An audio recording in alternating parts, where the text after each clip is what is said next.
Elizabeth Taylor sat on the sofa by the window in her white colonial-style house in the quiet residential neighborhood on the outskirts of Boston, gazing at the autumn foliage in the garden. The afternoon sunlight of October cast warm light on the living room walls. The silence of this house was a time of peace for her. "Honey, welcome home." The front door opened, and her husband Michael returned home. Michael worked as an information security specialist at an IT company. Since their marriage 8 years ago, he had been the perfect partner for Elizabeth. He was understanding, kind, and above all, he respected her feelings. "Welcome home. How was your day?" Elizabeth stood up and kissed Michael on the cheek.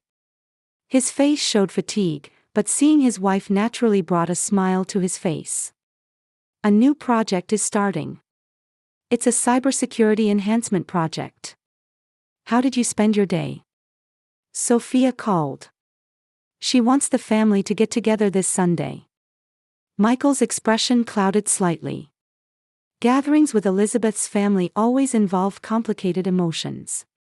Especially recently, thoughtless questions from her parents had been increasing. "Ah, I see. It'll be nice to see Jacob." Jacob was the 3-year-old son of Elizabeth's sister Sophia. After breaking up with her son's father, Sophia was raising her son as a single mother. For Elizabeth, her nephew Jacob was a truly precious existence. His innocent smile and the feeling of his small hands grasping hers gave her indescribable joy. On Sunday afternoon, Elizabeth and Michael visited her parents' George and Helen's house. "Elizabeth, Michael, thank you for coming." Helen greeted them at the entrance. Her smile was genuine, but Elizabeth could sense some kind of tension. Entering the living room, Sophia and Jacob had already arrived. Jacob was sitting on the floor playing with toy cars.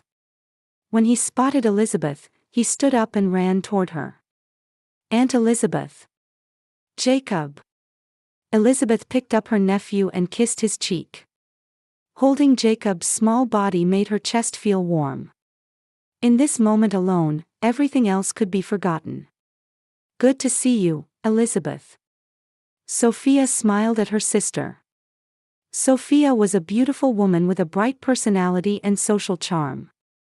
However, Elizabeth sometimes felt that something was hidden behind her sister's smile. Especially recently, she had been feeling an inexplicable discomfort in Sophia's expressions when talking about herself. "Everyone, dinner is ready." Helen's voice moved them to the dining room. The table was set with roast beef, mashed potatoes, and green beans. It was the family's traditional Sunday dinner. The conversation initially proceeded pleasantly about Jacob's events at daycare and Michael's work. However, by the time dessert was served, the expected question came. "So, Elizabeth," Father George cleared his throat. "Do you two have any plans to, expand your family anytime soon?" Elizabeth's hand stopped. Michael squeezed her hand. "Can you imagine making $10,000 a month just from YouTube, all from home? That's exactly what I did with Reddit Stories. No face, no voice. Check the link in the description if you're curious." "Dad, we're still." "But you're already 38, aren't you?" Helen interrupted. "Medically speaking, if you wait too long." "Mom," Sophia cut in. "Elizabeth has her own timing. It's not good to pressure her." Elizabeth sent her sister a grateful look. However, Sophia's next words confused her. "But when I see Jacob playing with Aunt Elizabeth, I think she would definitely make a wonderful mother. She has natural maternal instincts." The table fell silent. Elizabeth felt there was some intention behind her sister's words, but she couldn't figure out what it was. "Yes," Elizabeth answered quietly. "But right now, we want to think about it at our own pace." After dinner, Elizabeth and Michael left early. In the car, Michael took his wife's hand. "Your family are loving people, but sometimes they cross boundaries." "Yes," Elizabeth gazed out the window. "But they mean well." "It's just." "Just what?" "Lately, I feel like Sophia's behavior has changed a little. I can't explain it, but something's different. Michael looked at his wife's profile. In their 8 years of marriage, he knew Elizabeth's intuition was sharp. What specifically do you mean? I don't know. It's just that when she talks about me, her expression is, like she's observing me. Elizabeth shook her head after hearing her own words. I'm probably overthinking it. My sister is just worried about me. However, that night, Elizabeth couldn't sleep for a long time. Sophia's words and expressions wouldn't leave her mind. December arrived, and Boston showed its full winter attire. Shop windows on street corners were decorated with Christmas trees, and snow was lightly accumulated on the sidewalks. Elizabeth and Michael's house also had a small Christmas tree placed in the living room, welcoming a quiet holiday season for just the two of them. On Christmas Eve night, the customary family gathering was held at her parents' house. A fire was lit in the fireplace, and colorful presents were lined up under the tree. Jacob was excitedly running around the presents, while the adults chatted over warm hot chocolate. Now, it's time for gift exchange. Helen clapped her hands to gather the family. As every year, the family exchanged gifts they had each chosen. Jacob opened his present first and cheered at the new picture book set. Elizabeth, this is for you. Sophia held out a large box. Surprised by the weight of the box, Elizabeth exchanged glances with Michael. Sophia, such a big thing, are you okay financially? Don't worry. I didn't choose this alone, Dad and Mom helped me pick it out. George and Helen nodded. For some reason, tension was floating in their expressions. Elizabeth carefully peeled off the wrapping paper. What emerged from the box was a state-of-the-art baby monitor. It had an expensive-looking design, and the box listed functions like 4K HD quality, Wi-Fi compatible, smartphone connectivity, and two-way voice communication. Looking at the price, Elizabeth gasped. It was an expensive product costing over $400. This is a baby monitor. That's right, Sophia's eyes sparkled. It's the latest model. You can see and hear everything with your smartphone. You can know what's happening at home in real time even when you're out, and it has recording functions too. But we don't have a baby yet. It's preparation for the future, Helen interrupted. It was expensive, so use it gratefully. You can see how much we're thinking about you too, can't you? There was a strong tone in her mother's voice that differed from her usual gentleness. Elizabeth felt uncomfortable but felt it wasn't appropriate to express doubts openly in front of the family. Thank you, everyone, for giving me such an expensive thing. It really has so many wonderful functions, Sophia continued. It's compatible with cloud storage too, so you can preserve precious moments permanently. The whole family can share them too. Michael picked up the box and checked the specifications. From his professional interest as an IT specialist, he was looking through the technical details. It's certainly high-tech. But why now at this time?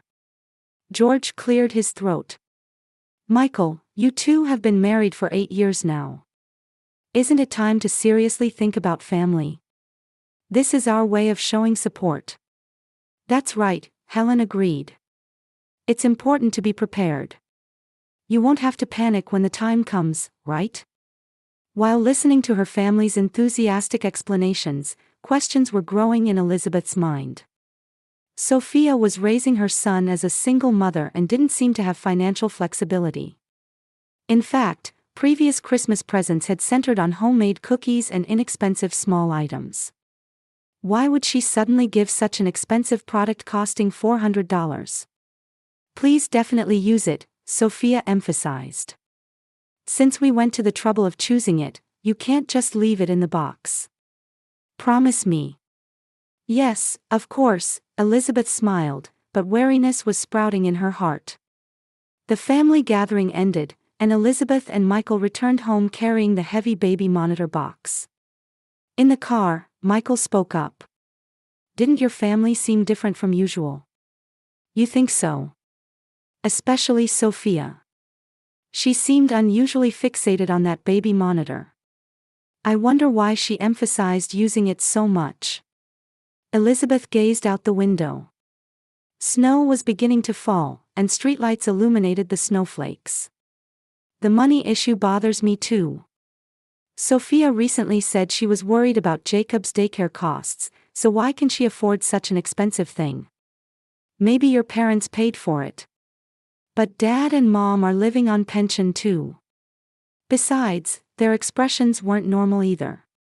It was like they were hiding something. When they arrived home, Elizabeth placed the baby monitor box in the living room. Looking at the box, she felt an inexplicable anxiety. Should we open it? Michael suggested.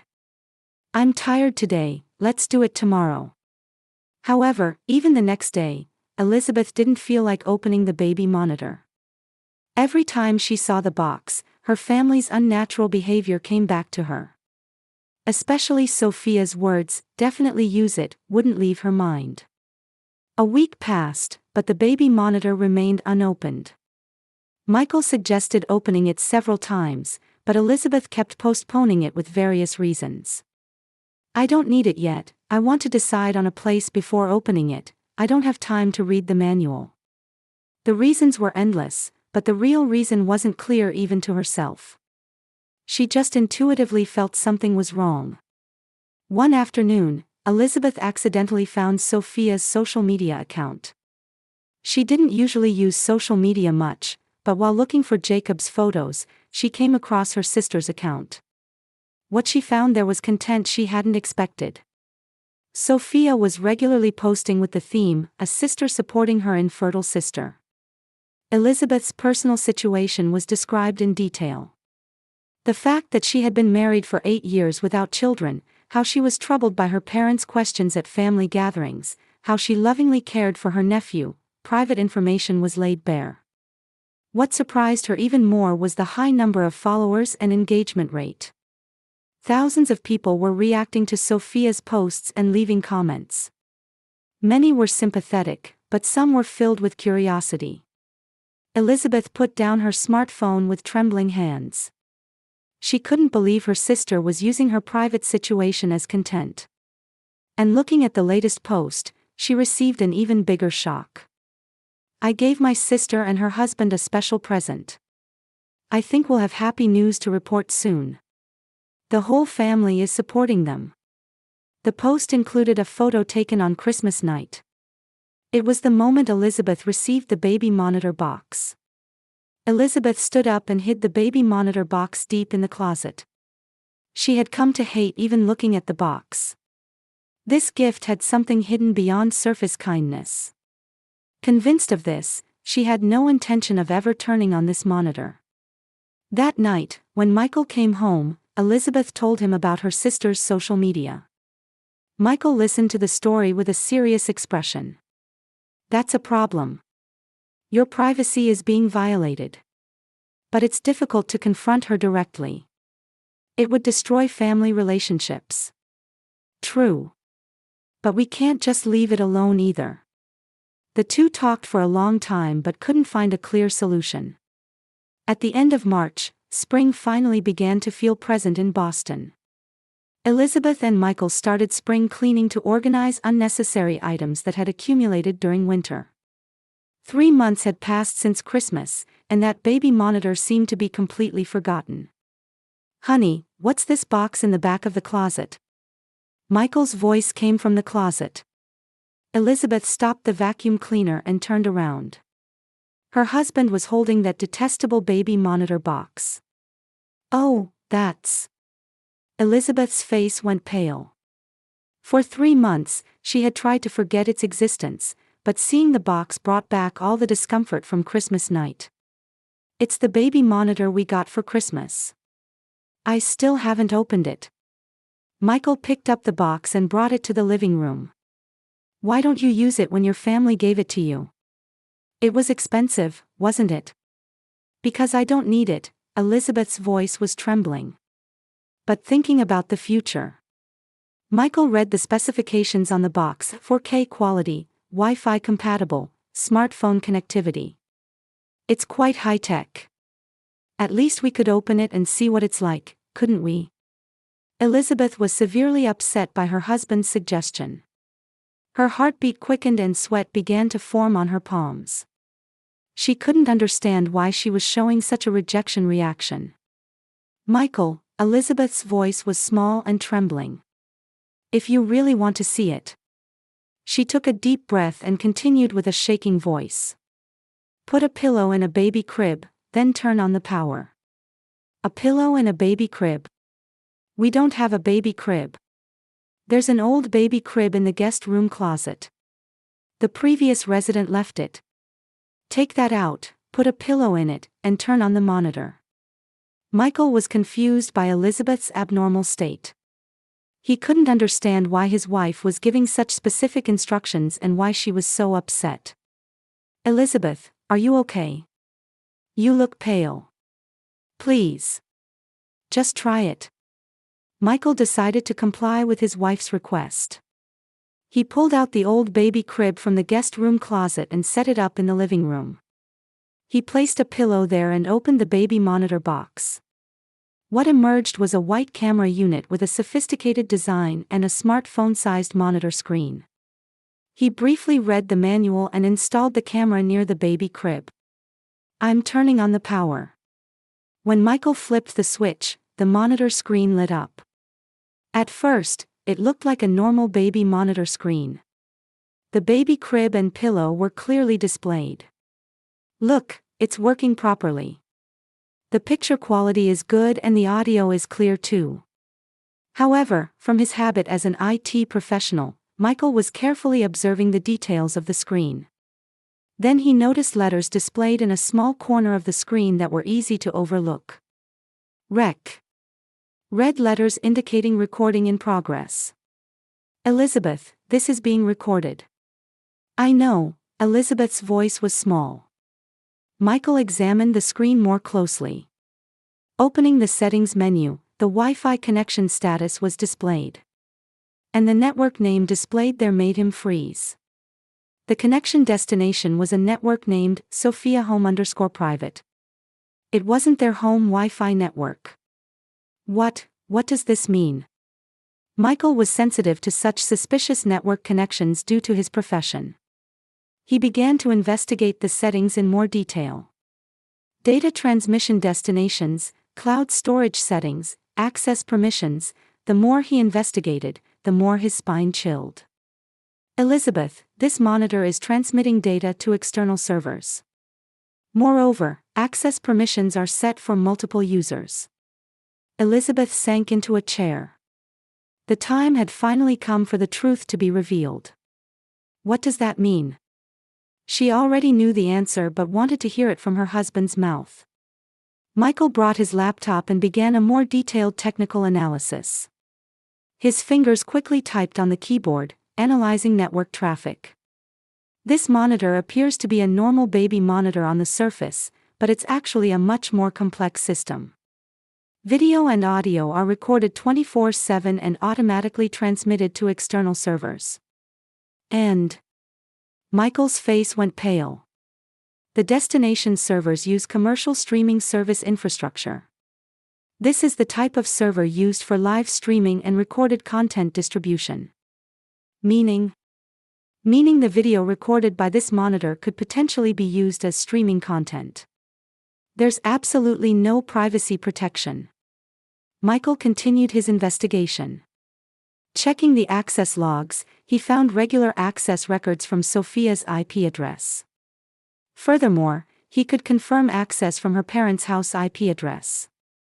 Elizabeth, your family can monitor the inside of our house through this monitor. And they can also distribute that footage to third parties. Elizabeth covered her face with her hands. Her worst fears had become reality. I had a feeling, she confessed in a trembling voice. I found out that Sophia was turning my life into content on social media. She was posting detailed information about our fertility struggles and what happens at family gatherings. While listening to his wife's story, Michael continued his technical analysis. Then he discovered an even more shocking fact. Elizabeth, this system has one more function. What? Voice recognition and keyword detection. It's set up to automatically send alerts when it detects specific words or phrases. Michael checked the keyword list. Pregnancy, baby, doctor, hospital, treatment, hope, despair. Words related to private conversations were comprehensively listed. They were eavesdropping on our conversations and had systematized it so they wouldn't miss important moments. Elizabeth stood up and unplugged the baby monitor. But it was too late. If they had turned on this monitor, all their most private moments would have been recorded and probably streamed. What should we do? Elizabeth looked at her husband. Michael stared at the monitor, then at his wife. His eyes held anger and determination. First, we completely disable this device. Then we need to talk with your family. This isn't just a well-intentioned gift. This is systematic privacy invasion. While listening to her husband's words, Elizabeth felt her last trust in her family crumbling. At this moment, she understood that there were things more important than blood ties. That was respecting, loving, and protecting each other. Michael was her true family. Thank you, Michael, Elizabeth hugged her husband. I'm so glad you're here. We'll solve this problem together. Michael pressed his lips to his wife's hair. You're not alone. Outside the window, spring sunlight was streaming down, but Elizabeth's heart was in a storm. However, in her husband's arms, she felt true safety for the first time. No matter how difficult the battle ahead would be, she had a strong ally. That night, the two spent a long time planning their strategy. Confronting Sophia and her parents was unavoidable. But before that, they needed to gather evidence and make legal preparations. This problem couldn't be dismissed as internal family strife. It was an act equivalent to criminal behavior. As Michael closed his laptop, he said, "Tomorrow, let's consult with a lawyer. And we'll tell your family the truth this weekend." Elizabeth nodded. There was fear and anxiety, but she also felt a sense of liberation. On the weekend afternoon, Elizabeth and Michael returned home from the lawyer's office. Attorney Jennifer Roberts had confirmed the technical analysis results of the baby monitor and confirmed there were serious legal issues. Privacy invasion, illegal surveillance, and unauthorized recording for commercial use could violate multiple laws. Are you ready? Michael squeezed his wife's hand. I've prepared as much as I can. Elizabeth took a deep breath. But when it comes to actually facing my family, it's okay. I'll be right there. Elizabeth picked up her cell phone and called Sophia. After 3 rings, a bright voice answered. Elizabeth. It's been a while. What's up? Sophia, can you come to my house this evening with Dad and Mom? I have something important to talk about. Something important. A little tension mixed into Sophia's voice. Is it bad news? I can't talk about it over the phone. Please, come. Okay. Is it all right if Jacob comes too? I'd like to talk with just the adults if possible. Can you leave him with someone? There was a moment of silence. Is it that serious? Very serious. At 6 o'clock in the afternoon, Sophia, George, and Helen visited Elizabeth's house. All 3 had anxious expressions. Gathering in the living room, Elizabeth placed the baby monitor on the table. Let's talk about this. Sophia's complexion changed. What about it? Didn't you use the present we went to the trouble of giving you? I'm glad I didn't use it. Elizabeth's voice was quiet but filled with firm resolve. Michael, could you explain? Michael opened his laptop and showed the results of the technical analysis. This baby monitor appears to be a normal product on the surface, but it's actually an advanced surveillance system. He pointed to the network logs displayed on the screen. This device is set to automatically connect to an external network called Sophia Home_Private and continuously transmit recorded video and audio. George leaned forward. Isn't that a technical malfunction? No, Michael answered calmly. This is intentional design. Furthermore, a voice recognition system is built in, and it automatically sends alerts when it detects specific keywords. He displayed the keyword list. Pregnancy, baby, doctor, treatment. It's clearly designed to monitor Elizabeth's and my private conversations. Helen said in a trembling voice, "We didn't know anything about this. Since Sophia chose it." "Mom, be quiet," Sophia said sharply. Elizabeth stared at her sister. "I also found your social media account. You're using my private information to gather followers, aren't you?" The color drained from Sophia's face. "That's to encourage people." "Stop lying," Elizabeth stood up. "You're monetizing it too, aren't you? Sponsorships, advertising revenue, affiliate marketing. You're commercializing my fertility struggles." Michael opened another screen. "I investigated Sophia's account in detail. The estimated monthly income is $3,000 to $5,000. This is why she could afford the expensive baby monitor." Sophia fell silent. However, silence was the same as admitting it. "Why?" Elizabeth's voice trembled. Why would family betray me?" Sophia suddenly stood up. "Betray? I'm raising a child alone. I need money. You have a husband and a stable life. I have nothing. Does that mean it's okay to sell my privacy? Everyone sympathizes with me. People with similar problems are encouraged by reading my posts. Without my permission." Elizabeth shouted. "You turned my life into a story without permission and made money from it." George stood up. "Sophia, this has gone too far." "Elizabeth, we really didn't know." "Dad must have known too," Michael said calmly. "The baby monitor's access logs also have connection records from your IP address." George's expression crumbled. Sophia asked me to." "Asked you to do what?" Elizabeth pressed. "She said to just check on you two occasionally. She asked me to let her know if there were any developments about grandchildren." "Eavesdropping." Elizabeth's body shook with anger. "You were peeping into our house." Helen began to cry. "Elizabeth, we love you. We were just worried." "Love?" Elizabeth stared at her mother. "If you loved me, you would respect my privacy. If I said I didn't want to use the baby monitor, you should have accepted that." Sophia suddenly fired back intensely. "You're always perfect. Good husband, good house, good job. I have nothing. When I try to make my life a little better, why do you deny that? Is making money by exploiting people's misfortune making your life better? Misfortune? I don't think you're unhappy. You just don't have children. Everything else is blessed, isn't it?" Elizabeth gasped. Her sister's words stabbed her heart like a blade. "Sophia, that's wrong," Michael defended his wife. "Fertility struggles are a serious problem. You can't dismiss them.